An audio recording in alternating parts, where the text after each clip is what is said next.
Well, I was born in Jamaica, in a beautiful part of Jamaica. I would say one of the most beautiful parishes. It's called Clarendon. It's sort of southwest, very flat sugarcane type country. Very hot. I think the sun shines more in Clarendon than it does more in other parishes in Jamaica. I grew up in a typical family, typical sort of yard family, where everyone in the community looks after the children. You didn't have any particularly mom or dad. Everyone's your mom or your dad.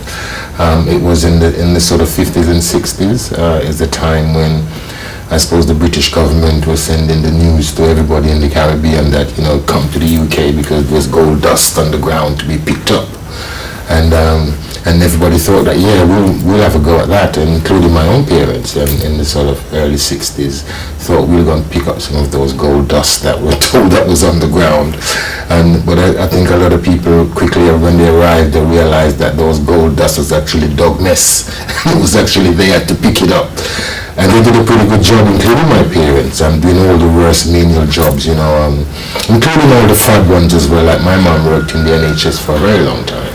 My dad worked on the buses and worked for the council and all sorts of different things, because their dream was the same as many people that came in the times of the Windrush, was to work these jobs, but the key thing was to send for the families. And in my parents' case was one at a time, to just sort of work 2-3 jobs every year. I would see my grandma in tears over in my right, and I would see a suitcase on my left, and I knew as a child it was time for one of my brothers and sisters to leave to join my parents in the UK.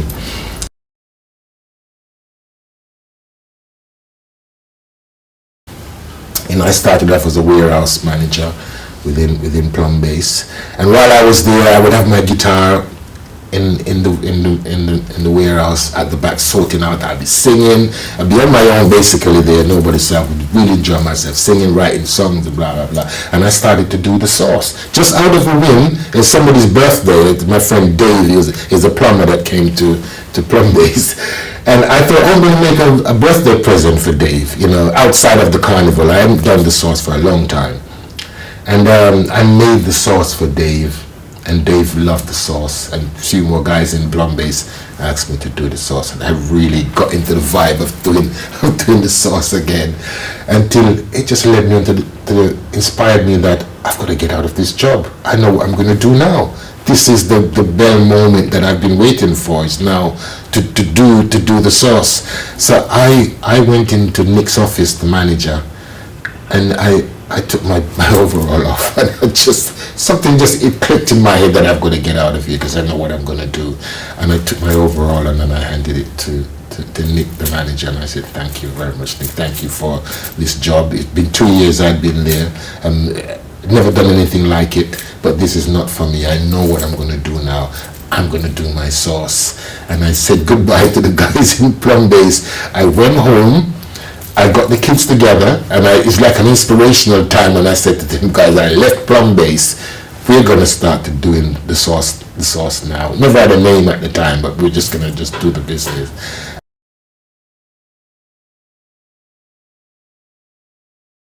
After a few years, I recognized that people now didn't really want the hot sauce that everybody else was serving, including myself at the time. Because really it was just squashed up hot scotch bonnet pepper with a bit of tomato ketchup in there, and you'd put that on the chicken and off you'd go, and it'd be spicy food. But I recognized that people needed, because the type of people that were coming to my store because of the name, the restaurant, they didn't want the very hot Caribbean sauces. They wanted something that had a little bit more flavor, that they could actually eat and it doesn't give them a face ache. And so I coined on that, I need to change what was happening here with the sauces and create not a hot pepper sauce, but something that could really create flavors. So I went about in trying to think about how my grandma would have cooked if she was alive now, how she did it for us when we were kids. And what she did was just totally use herbs, because that's what we grew. We never went to a shop to buy anything. We were that poor. So at the carnival, I just thought that I'm going to go back to my grandma. I'm going to go back to my love of her food and create a sauce that I know that mainstream white people could actually love, instead of the hot sauces which they couldn't really take the heat. I wanted something that children and everybody could have.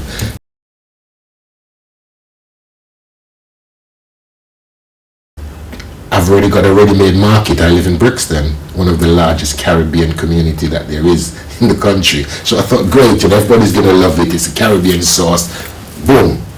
So I made the sauce, made loads of bottle of it, and ready with my kids in my Brixton flat, and my kids would be there, making sauces, buying bottles, everything, and decided to launch this new business. And lo and behold, it absolutely bombed. Nobody wanted it. Everyone was Caribbean, which I foolishly thought that you had a right to a market, that was there for you, but you don't. You don't have a right to a market. You've got to go out and find your market. And what it taught me was that this wasn't my market. It wasn't, because people were saying that, look, Levi, we make our own sauces. We're all Caribbean.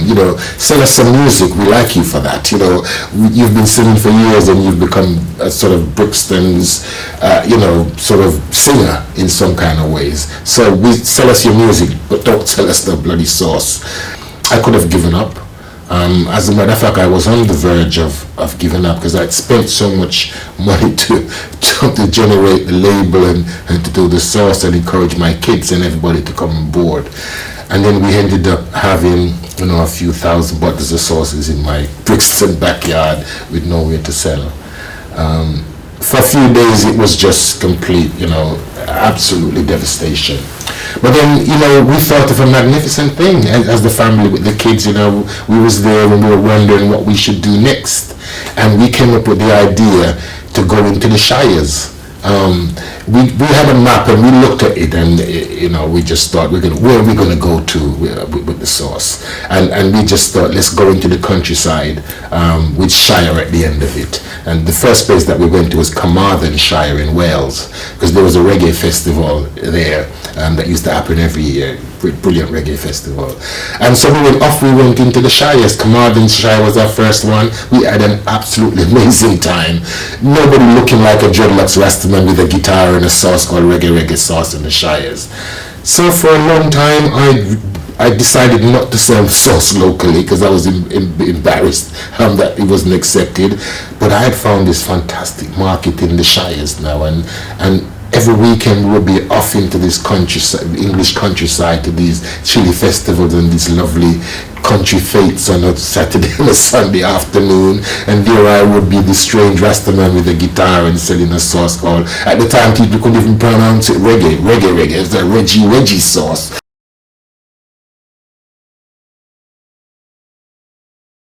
Yeah, I had to make a massive decision on Dragons Den. I went there to bargain for 20%. I wanted £50,000 for 20%.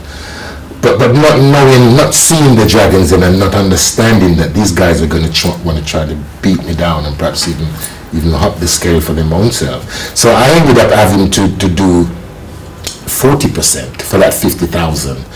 But I think that extra 20%, which I know a lot of people at the time were saying, perhaps I'm giving away a bit too much.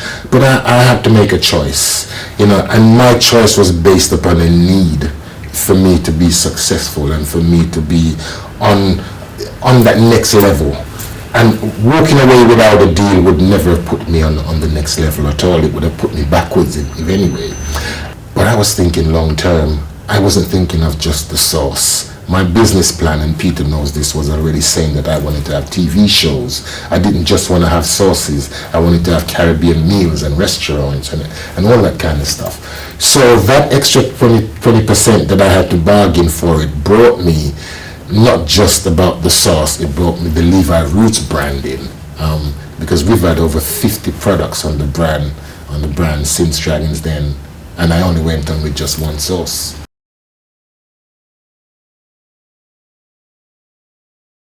Started off great, really fantastic. I think when the penny dropped is when we recognized that perhaps Westfield wasn't the right place for my brand.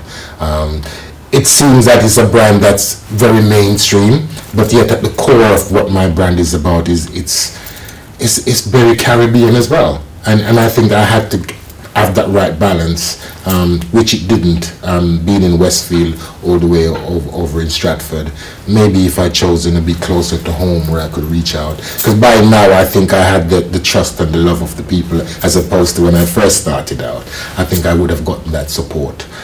We made the decision to pull out of it, which was a tough one. But again, I've learned in business that you have to make tough decisions. You really do. Otherwise, they come back and bite you in your butt and cost you even more.